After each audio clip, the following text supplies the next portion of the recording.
धरती आसमान जैसे, धरती आसमान जैसे हौवे बाप माई, हमरा के मिलल बड़े राम जैसन भाई, हमरा के मिलल बड़े राम जैसन भाई।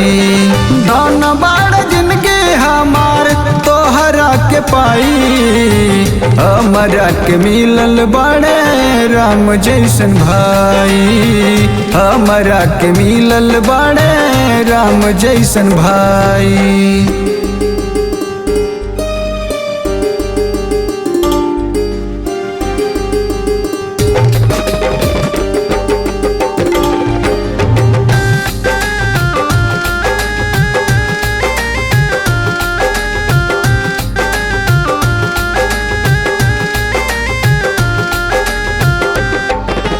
जहाँ रहेला कांटा वहाँ फूल बने जाले हो, पढ़े लिखे वाला स्कूल बने जाले हो, पढ़े लिखे वाला स्कूल बन जाले हो।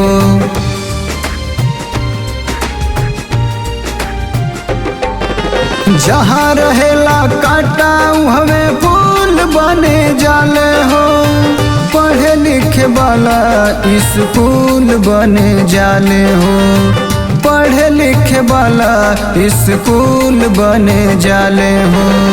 सीता जी के रूप में अली, सीता जी के रूप में अली घर भौजाई, हमरा के मिलल बड़े राम जैसन भाई, हमरा के मिलल बड़े राम जैसन भाई। धरती आसमान जैसे हौवे बाप माई, हमरा के मिलल बड़े राम जैसन भाई, हमरा के मिलल बड़े राम जैसन भाई।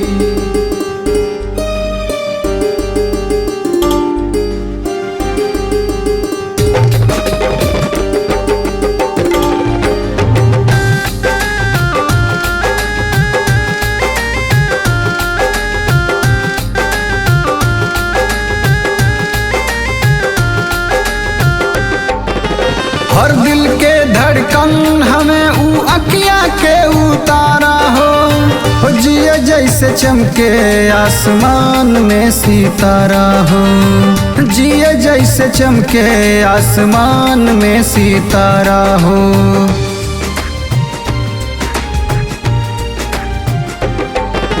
हर दिल के ऊ धड़कन हमें अखिया के उतारा हो, जिए जैसे चमके आसमान में सितारा हो, जिए जैसे चमके आसमान में सितारा हो। ओ निर्मोही गजेंद्र बैठी, निर्मोही गजेंद्र बैठी चरण गुण गाई, हमरा के मिलल बड़े राम जैसन भाई, हमरा के मिलल बड़े राम जैसन भाई। धरती आसमान जैसे हौवे बाप माई, हमरा के मिलल बड़े राम जैसन भाई, हमरा के मिलल बड़े राम जैसन भाई।